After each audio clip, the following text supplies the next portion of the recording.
Good afternoon and welcome, everyone. My name is Beth Strausser, and I am a senior policy specialist in the policy office at the National Science Foundation. It is my pleasure to welcome you today to the last session of the Fall 2021 NSF Virtual Grants Conference. And without further ado, I am now pleased to present the session covering the Directorate for Geosciences. Our presenters are Dr. Curtis Williams, a program director in the Division of Earth Sciences, and Dr. Erica Hill, program director in the Office of Polar Programs. So I will turn it over to Curtis and Erica. Welcome to our presentation on the Directorate for Geosciences. I'm Erica Hill from the Arctic section in the Office of Polar Programs. I direct the Arctic Social Sciences program, and I'm here with my colleague from the Division of Earth Sciences. Hi, everyone. I'm Curtis Williams, and I'm a program director in petrology and geochemistry. The mission of the Geosciences Directorate is to support basic research in the Earth, polar, ocean, and atmospheric sciences. And we also intend to address the nation's need to understand, predict, or respond to environmental events and changes in order to use Earth's resources wisely and conserve them for future generations. The Geosciences Directorate supports unsolicited proposals from scientists with interest in just about any field of the Earth, polar, ocean, and atmospheric sciences. Polar Programs also accepts proposals in any field of social sciences. Most proposals come to our core programs. However, we also host high-profile competitions that are often interdisciplinary and include multiple divisions within GEO, the Geosciences Directorate, and often other directorates such as biological sciences, engineering, and SBE, social, behavioral, and economic sciences. A couple of examples include the Coastlines and People, or COPE program, and NNA, or Navigating the New Arctic. New solicitations for both of these programs are now available. We also have several opportunities for projects that integrate research and education in the geosciences. We also support a wide range of infrastructure, instrumentation, and facilities. And right now, GEO offers multiple postdoctoral fellowship programs and a mid-career advancement program, which you'll hear more about later on. The Geosciences Directorate is broken into 5 entities or primary components. These include the Division of Earth Sciences, which is where I work, the Division of Ocean Sciences, the Division of Atmospheric and Geospace Sciences, and the Office of Polar Programs, where Erica works. And then there is the Geosciences Front Office, referred to as ICER, I-C-E-R, which handles integrative activities that promote collaboration, education, and research across programs and across directorates. Programs within the front office that you may be familiar with include, as previously mentioned, Coastlines and People program, and the Navigating the New Arctic program. So what we're going to do in the remainder of this presentation is highlight the structure of each divisions and offices in GEO and provide examples of some of the special competitions that we offer. Next slide, please. To start, we wanted to highlight some opportunities that are going on across the GEO Directorate, and in particular, those aimed at early career PIs. These include graduate research fellowships and postdoctoral research fellowships. These are both very prestigious awards that provide substantial resources for graduate students and postdocs to conduct research. Note that some of these programs have hard deadlines, like the Graduate Research Fellowship, while other of these fellowships have target deadlines or soft deadlines, and others still have no deadlines, like the AGS postdoc program. This is also a good time to point out that the associated solicitations for each of these programs is highlighted here in yellow. Please read these solicitations very carefully, as they may be slightly different between programs, for example, between the various postdoc programs. And after reading each of these solicitations, if you have any follow-up questions, please do feel free to reach out to the relevant program officers. We are always happy to talk to you about the programs and answer any of your questions. Next slide, please. GEO is also involved in several opportunities for early career faculty. This includes the Faculty Early Career Program, whose deadline has already passed, but it is never too early to start thinking about it for the next year.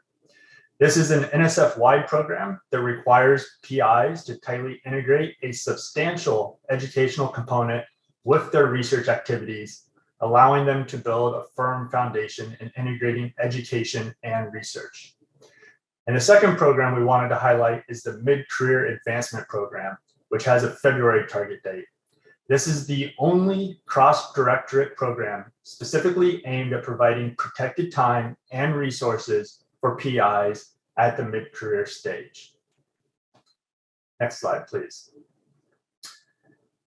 And finally, we also wanted to highlight the GEO Pass program, because this is a relatively new program that started in 2015, and its purpose is to develop the geosciences workforce.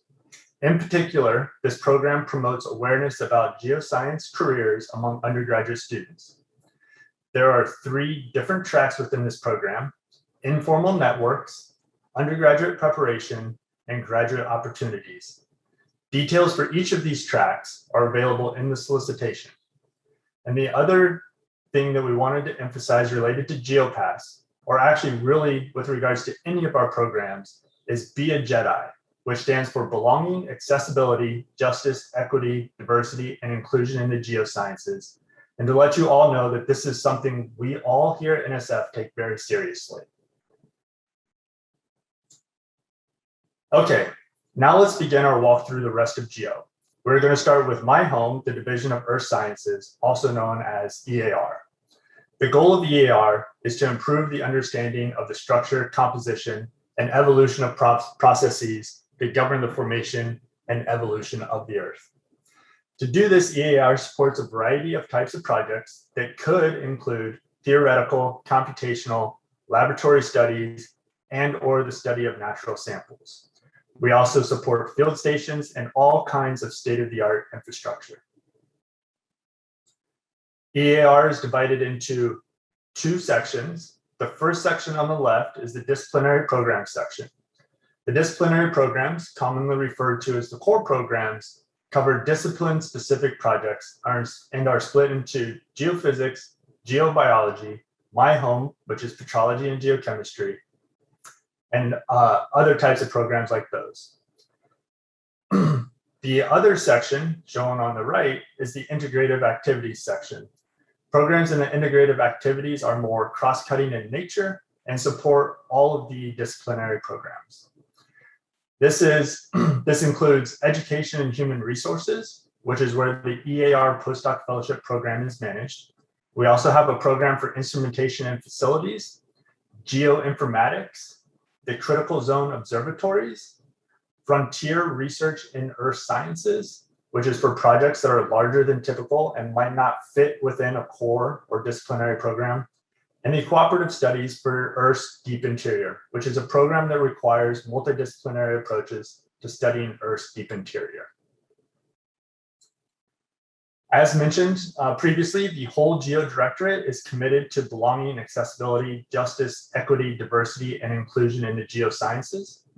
And we wanted to highlight one of the recent EAR awards we made from this past year, which supports the URGE curriculum. This is the Unlearning Racism in Geosciences curriculum, which includes 8 2-week sessions where each session includes reading and discussing journal articles on racism, along with interviews with experts on the subject matter.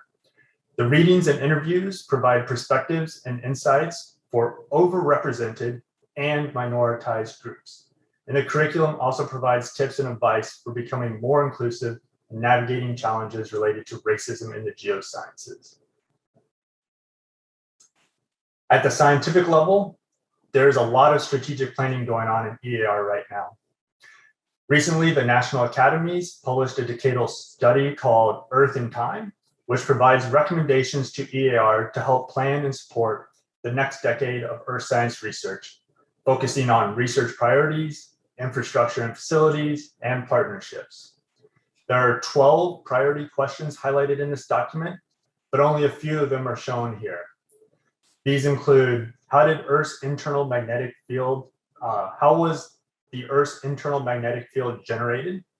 How are critical elements distributed and cycled in the Earth? How does the critical zone influence climate? What does the Earth's past reveal about the dynamics of the climate system? How is the Earth's water cycle changing? All of these recommendations are currently being discussed within EAR. And now Erica is going to cover the division of ocean sciences. OCE, or Ocean Sciences, is another division of the Geosciences Directorate.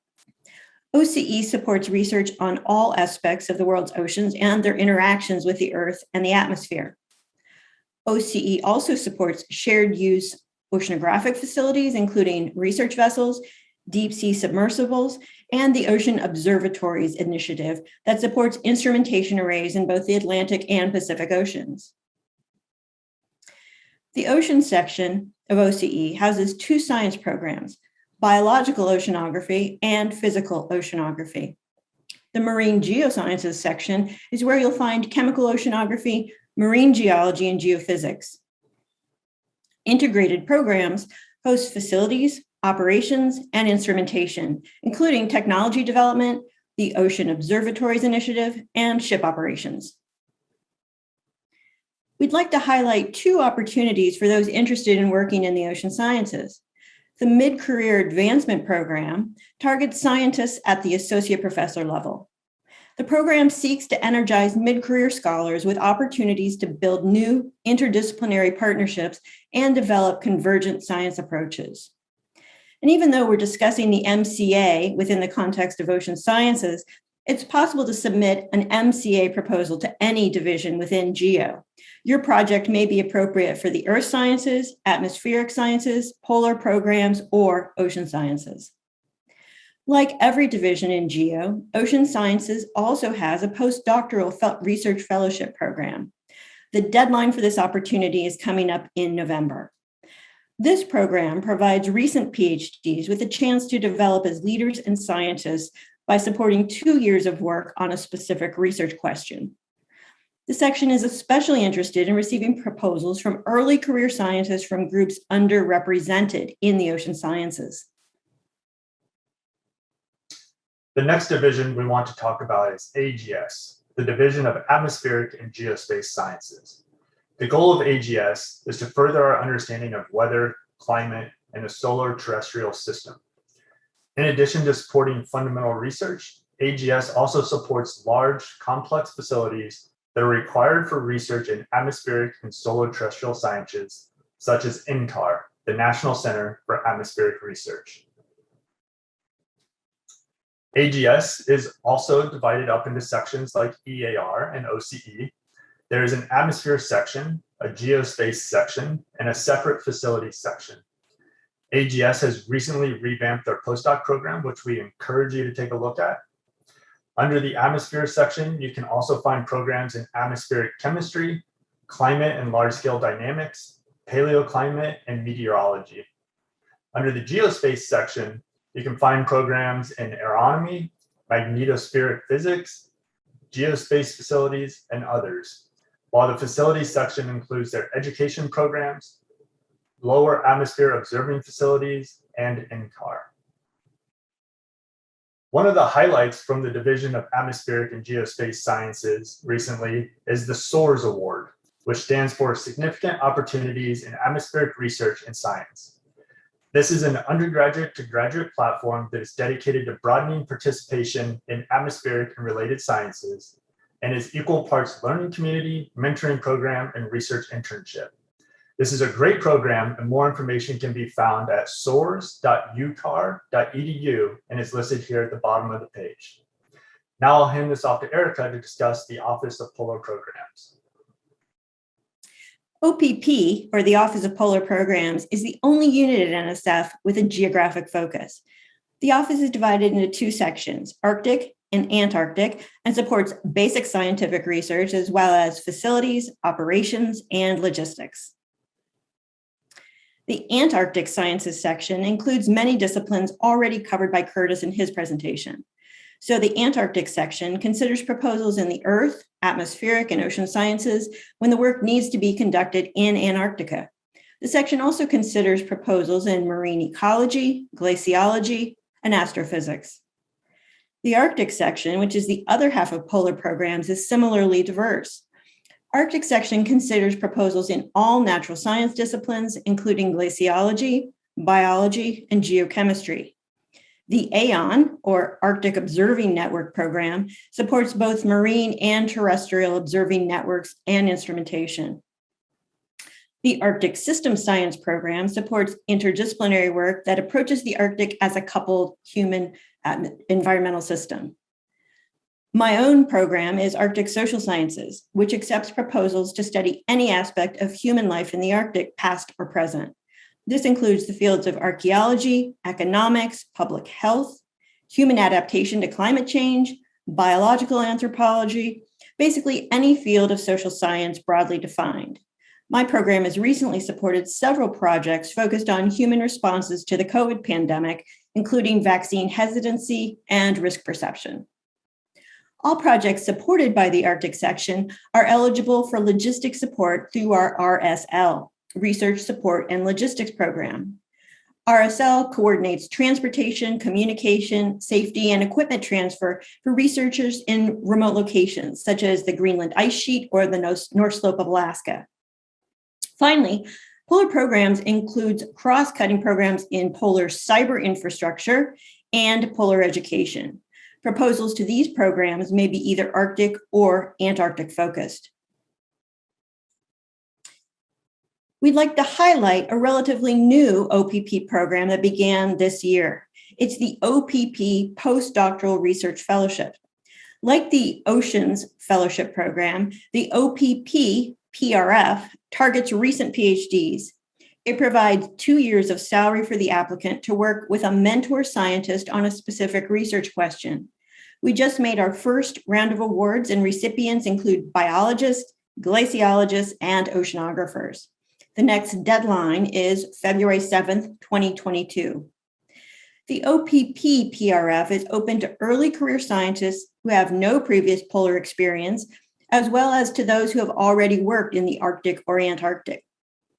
As I mentioned previously, OPP also accepts proposals for the Mid-Career Advancement Program. If you're interested in this opportunity, get in touch with a program officer in one of the Arctic Sciences sections. This last slide really demonstrates NSF's commitment to polar research. On the left is a map of Antarctica. You can see the locations of 3 major American research stations where NSF-supported scientists deploy every year: Palmer Station, South Pole Station, and McMurdo. On the right are NSF-funded Arctic stations. In Alaska, we have Utqiagvik and the Tuluk Field Station, both on the North Slope. We also have several facilities in Greenland, including Summit Station on the ice sheet, which monitors instruments year-round. Although the Arctic section supports a lot of work in Alaska and in the Bering, Chukchi, and Beaufort Seas, we also support scientists across the Arctic working in Russia, Svalbard, Scandinavia, Iceland, Greenland, and Canada. We're going to take some time now to talk about the merit review process in the Directorate for Geosciences.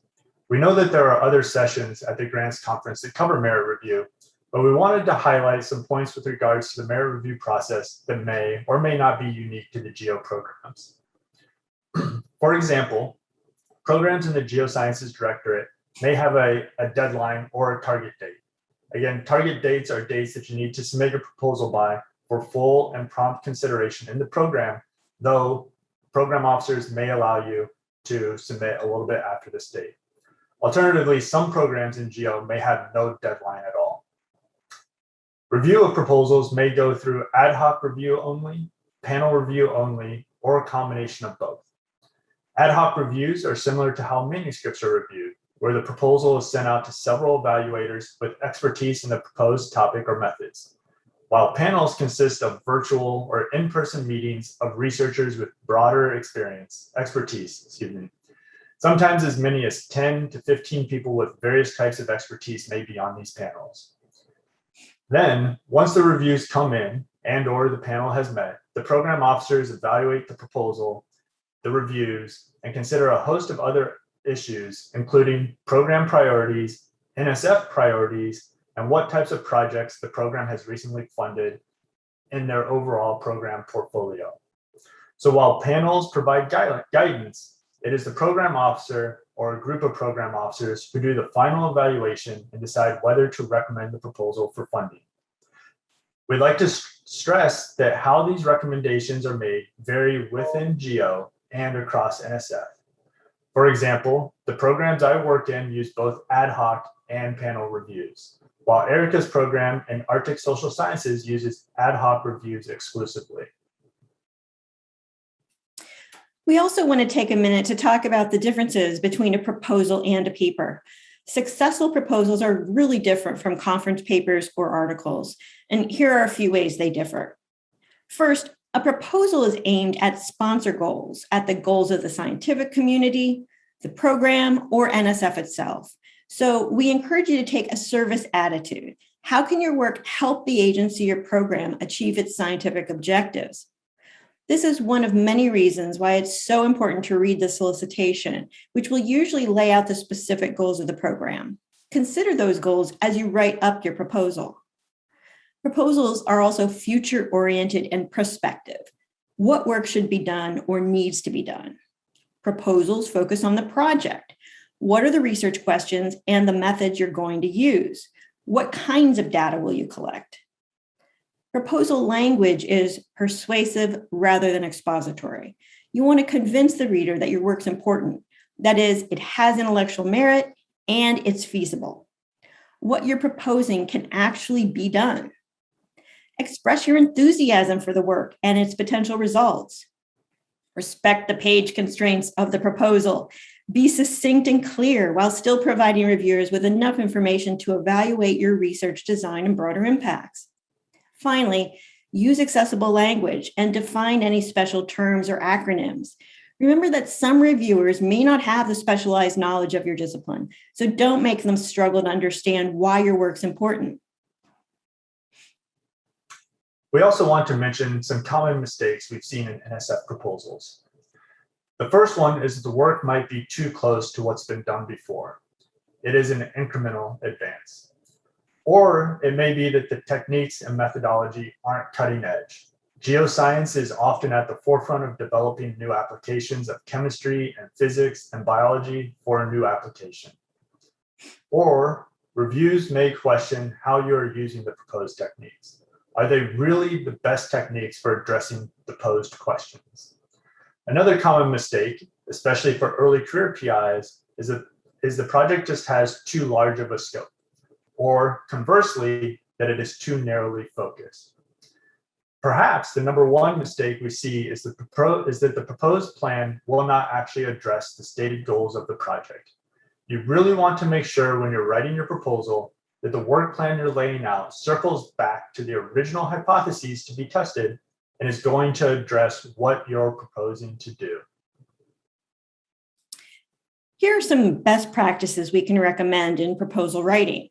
First, start with a compelling introduction. Convey the importance and relevance of your project to your audience so they'll be as enthusiastic about what you're proposing as you are.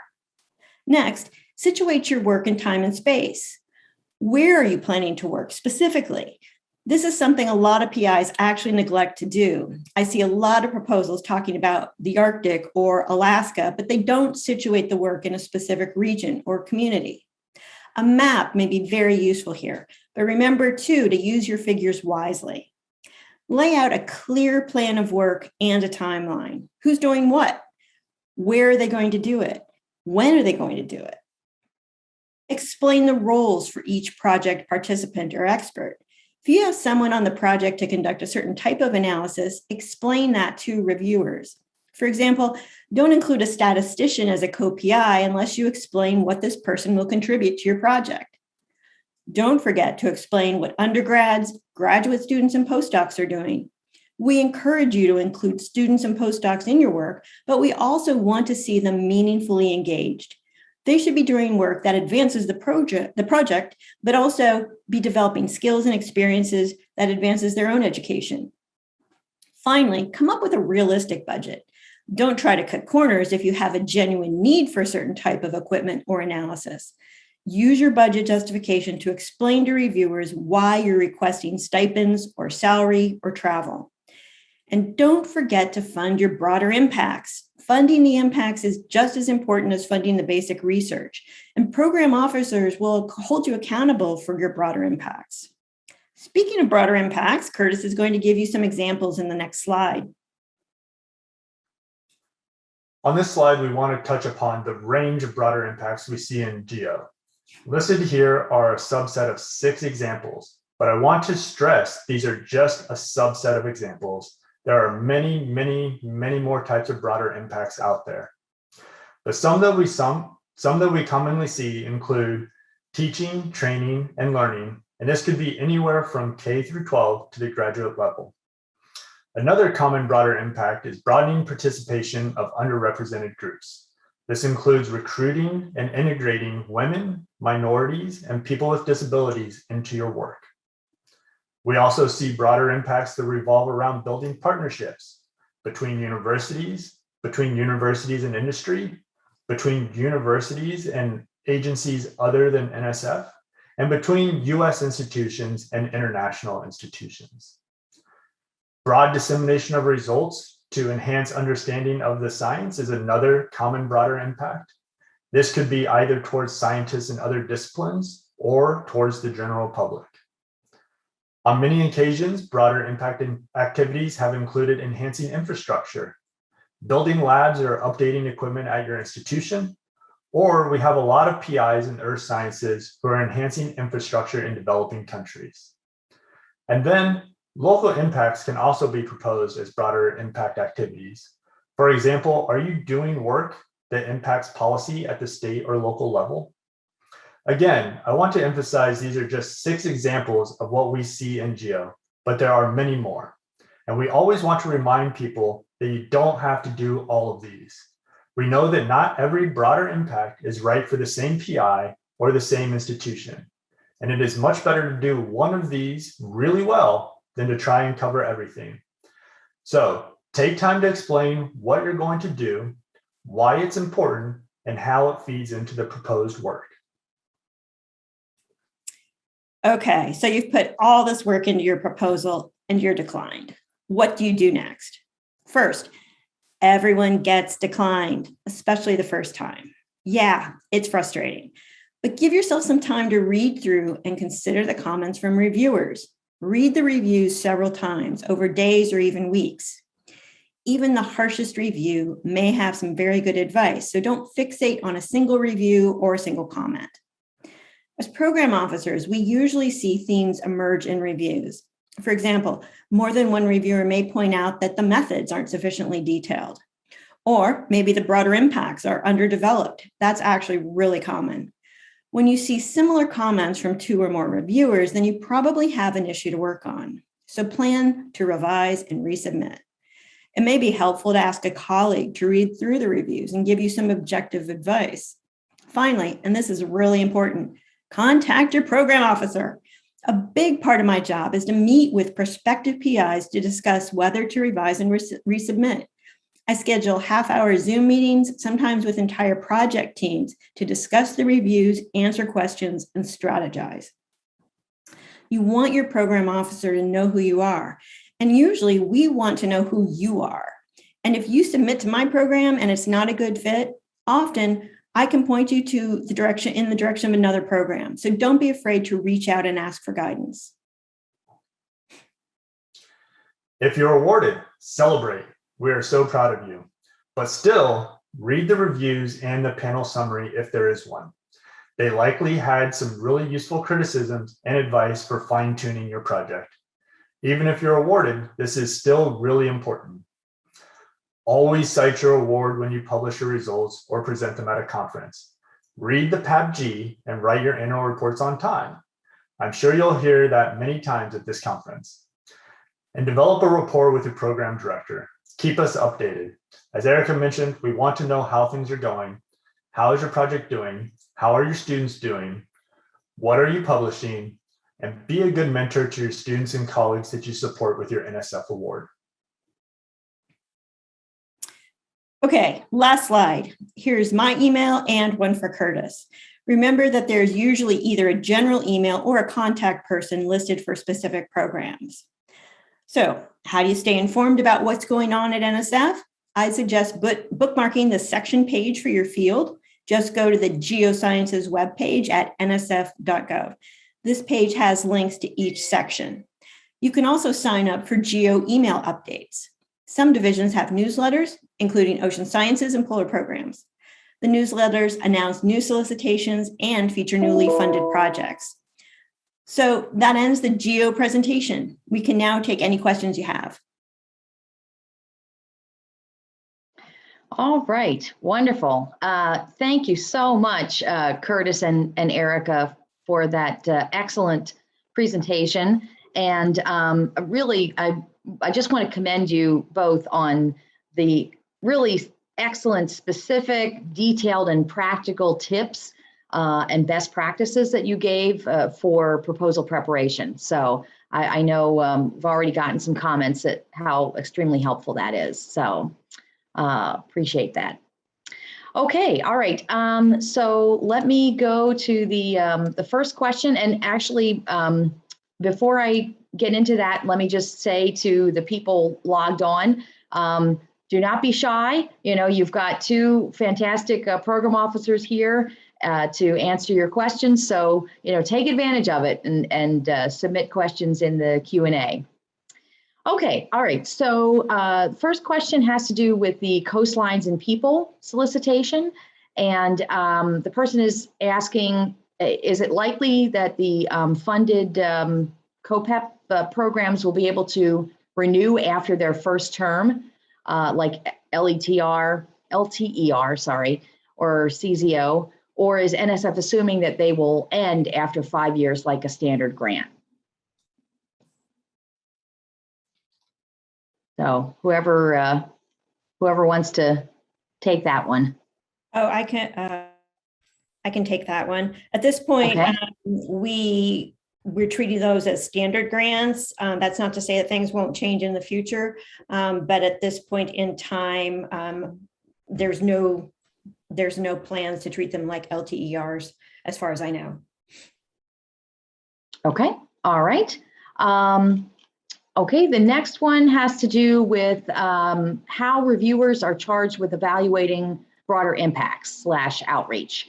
So the person says, you know, she sees some faculty taking that very seriously, and then others are kind of less so. So I get the impression that when reviews come back all about the science or rooted in expertise thought, that you know, it's really only about the science, and it reinforces that message that broader impacts maybe is not as important. So, and a corollary to that is this person would also like you to speak on how DEI is being evaluated as well.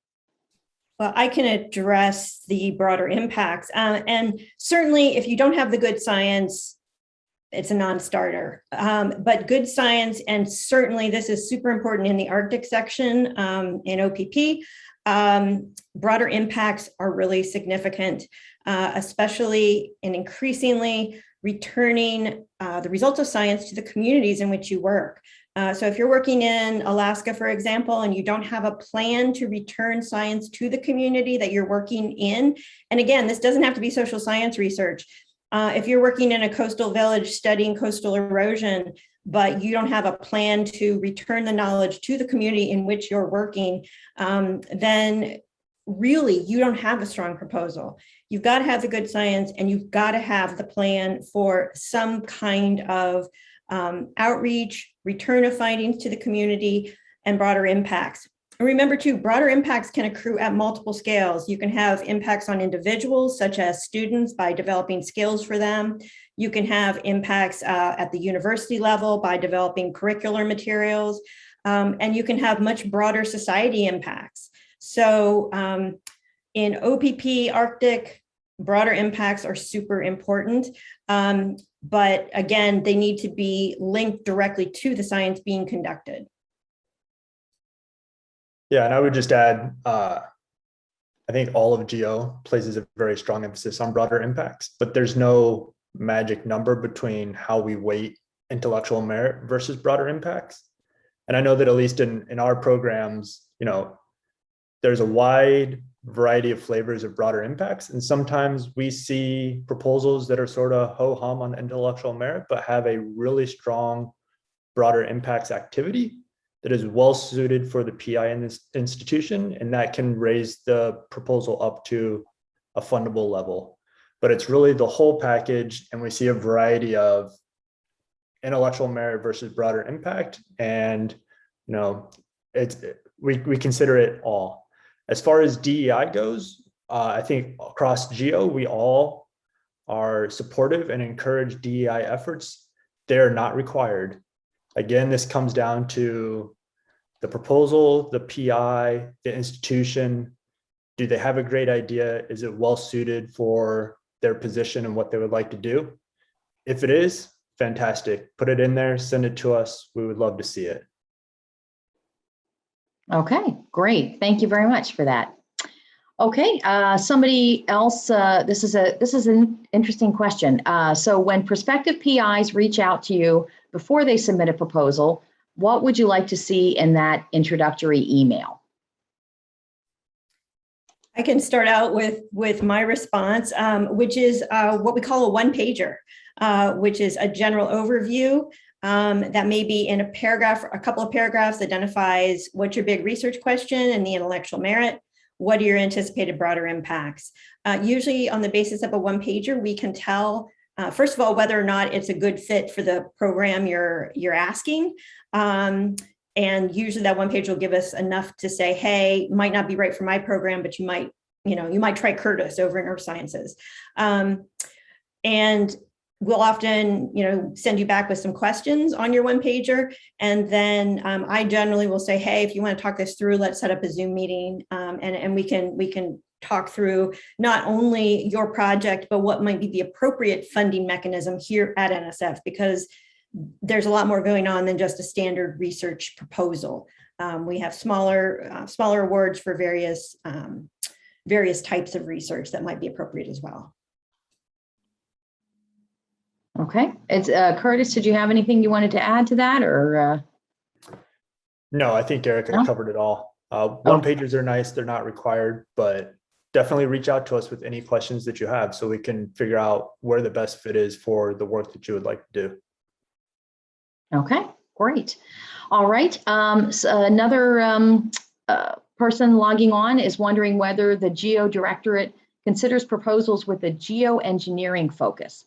For example, geothermal energy production or geologic CO2 sequestration.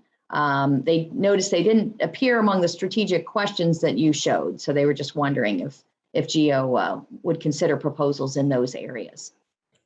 I can take this one, primarily because EAR handles a lot of the Earth resources, not all of them, but a lot of them. Engineering is outside of our wheelhouse, but we do collaborate a lot with the Engineering Directorate.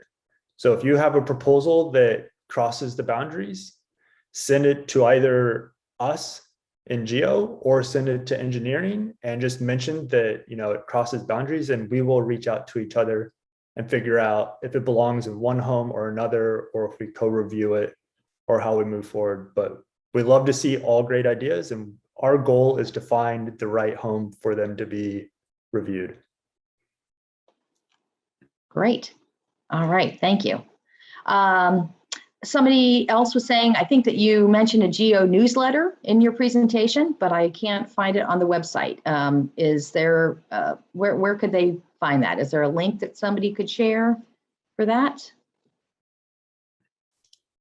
Let us report real quick. Yeah, OPP has a Polar Programs newsletter we just started up. I don't know that there is a GEO-wide newsletter. There is the GEO Directorate webpage that is basically a good one to bookmark and just check it every couple of weeks. I don't know, maybe Curtis can find something here and pop it in the chat. Okay. Yeah. Okay, all right. That sounds good. Okay, and I guess probably kind of a similar question. Some directorates hold office hours, and they're wondering if GEO does as well, or your offices or divisions? And if so, how can they sign up? At least from my perspective, it's generally not the Directorate. The GEO Directorate is huge. So usually we hold webinars that are either division or section based. So for example, the Arctic section has, I think we've got 5 webinars coming up in the next 2 months on various aspects. One is on field impacts of COVID on field research. One is on our new cyber infrastructure program. So they tend to be, you wouldn't necessarily find a GEO Directorate webinar, but you would probably find a program webinar or a division or section webinar. And again, the best way to do this is to bookmark the webpage for the section or division or program you're interested in, and also be on the listservs that serve your community, because we almost always publicize webinars through the basic listservs for that discipline or for that particular area of study. Curtis, you probably have some other suggestions.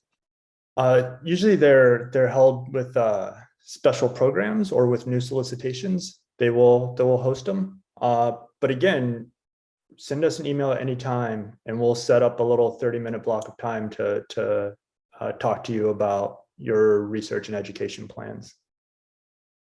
Okay, great. All right, thank you.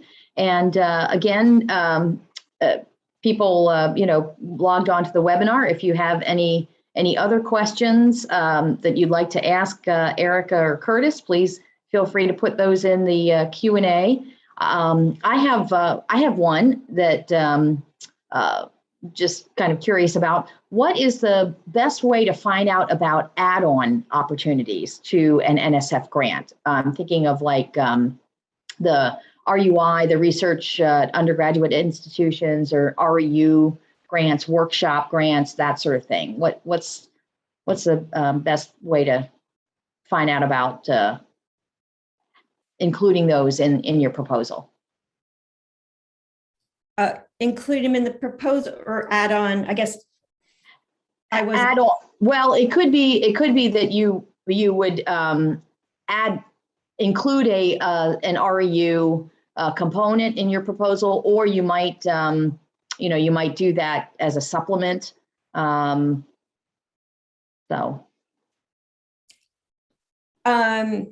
Maybe I'm not being clear.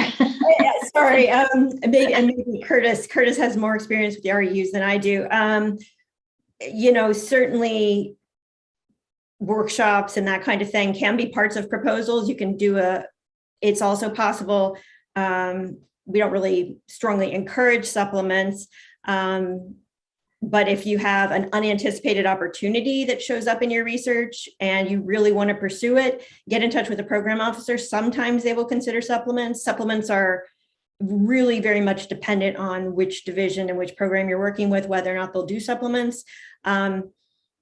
There's lots of different opportunities, and how they work together will depend on who funded your proposal or who funded your award, where your proposal is in the process, the budget. Just a lot of different considerations. So it's really on a situational basis. So getting in touch with the program officer is what I would say. And that's really good advice for most questions, is get in touch with the program officer. But Curtis, maybe you had something to add there. I would just add that one of the challenges with NSF is that it is such a large foundation. There's a lot of really cool, useful programs going on that are not necessarily the easiest to find.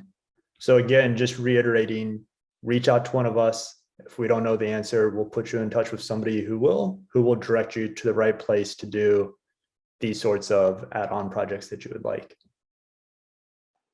Great. That's great advice from both of you. Okay, we've got another question in the Q&A. They're asking about, can either of you speak broadly about how to approach NSF with interdisciplinary research? This person's research often falls between programs within geosciences. So sometimes it's a little difficult to know, which program manager to go to. Any best practices that you can recommend? Yeah, I can start with this one. First, there are dedicated programs within divisions across divisions, across directorates for interdisciplinary or multidisciplinary research. So take a look and see if any of those fit what you're thinking about proposing. If you have, say, an unsolicited interdisciplinary proposal, find the program you think is most relevant and let them know. And they will reach out to the other programs again to see if they're interested in co-reviewing or sharing the proposal.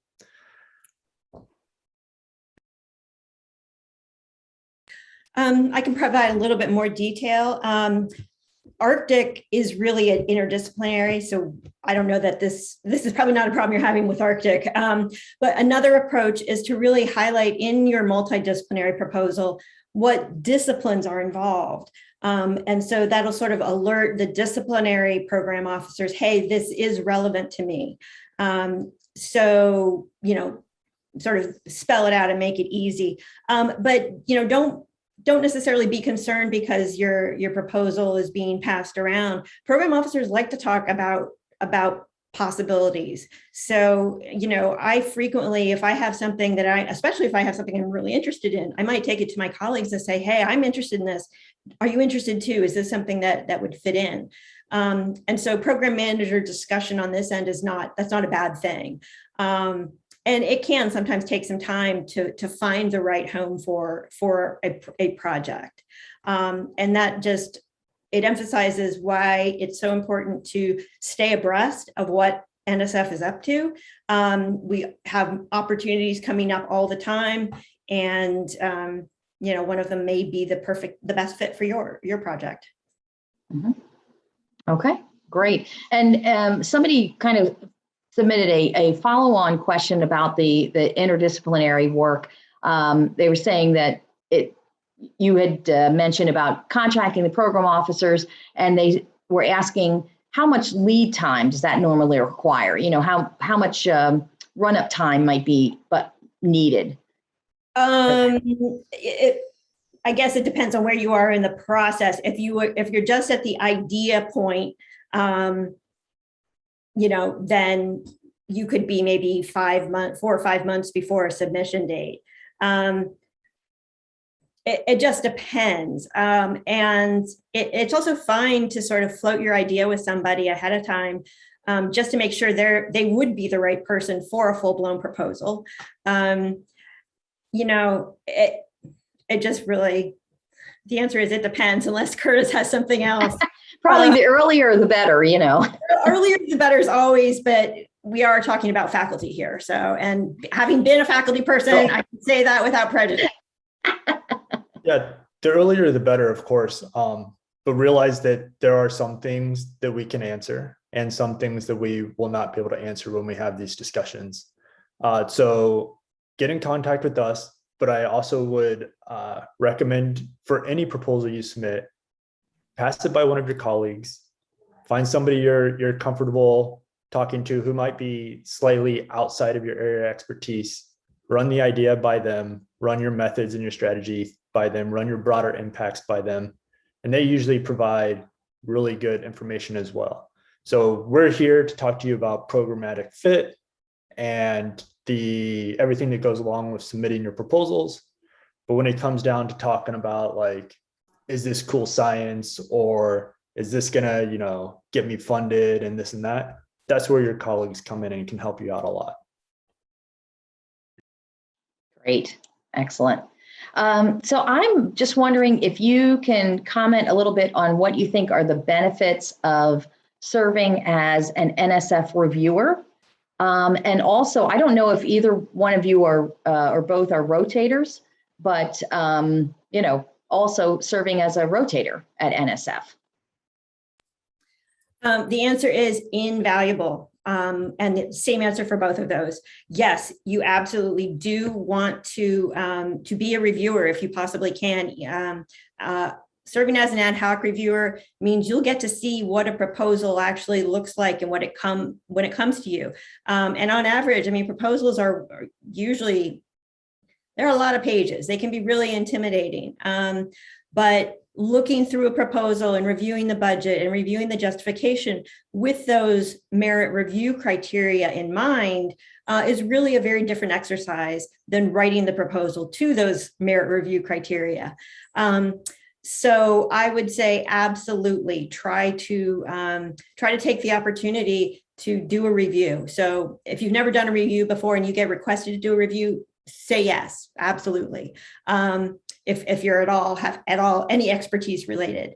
Doing a rotator position, absolutely take the experience because it really gives you, after you've been a faculty member before, sitting on this side of the desk gives you a completely different perspective. But having done both now, you can see how the entire funding cycle works from inception of an idea with a faculty member or researcher all the way through to the funding and the actual research itself. So yes, absolutely do it. It's really important, both of those activities, if you have the opportunity.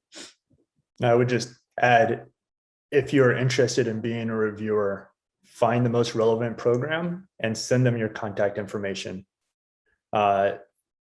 It's challenging for us to find new reviewers, but we are always looking for new reviewers and broadening our reviewer pool. So if you can help us out with that, and we in turn can help you out by getting you becoming part of the merit review process, it's a win-win. So find the program, send them your contact information. And keep your faculty webpage, or if you have a faculty webpage or you have a ResearchGate or academia.edu, keep those web pages updated. That can be helpful. Make yourself easy to find, and so that we can not only find you, but we can say, oh, this person has expertise in forest ecology or whatever, so that we know. We may have methodological expertise as well as subject matter expertise, as well as geographic expertise. And that's how we look for reviewers. And let us know where your postdocs and students have wandered off to, because we may know that you're super busy, or we may see that you're already doing multiple reviews, and we will reach out and we will get them involved in the process as well, just by looking at your website and who's part of your group or who's been part of your group in the past. Great. All right. Thank you. Thank you so much. So I just have one other question to ask, and I think then this will round us out here. So this is, you gave such great tips for people who are doing proposal writing. I'm wondering if there are if you can speak to, okay, let's say, yay, you've gotten funded, you're celebrating with them. What tips can you give to somebody that's been funded on what makes a project a big success in the eyes of the program officer and NSF? I like to see, you deliver on your deliverables, which sounds really obvious, but, we want to know that you're publishing. We want to know that you're presenting. We want to know that if you said you were going to, give a talk to the local community at the conclusion of your research, we want to know that you've done that. We want to know if you've had any media attention. If you're everything from a press release by your university's press office to, a newspaper article about your work that highlights it. We want to know that you're fulfilling those deliverables that you promised at the outset of your research. And we want to know that you're getting the word out there, and not just to other scholars, but to the public, to the media, that the science you're doing is important and it has effects and it's of interest to people. So yeah, and again, when I say deliverables, the traditional deliverables are conference papers, articles, manuscript, that kind of thing. But we're really open to other forms of deliverables that could be high impact, whether on the scholarly community, students, or the general public. So don't feel that you have to limit yourself to just, I just need to publish in specific disciplinary journals or whatever. We're open to other kinds of products of your work. Okay, Curtis, did you have anything you wanted to add? I think Erica did a great job there. Okay, all right, fantastic. Wonderful. Well, I really want to thank Curtis and Erica for joining us today. Just really an absolutely fantastic presentation that you both gave. And thank you for participating in the Fall 2021 NSF Grants Conference. Take care and be well, everybody.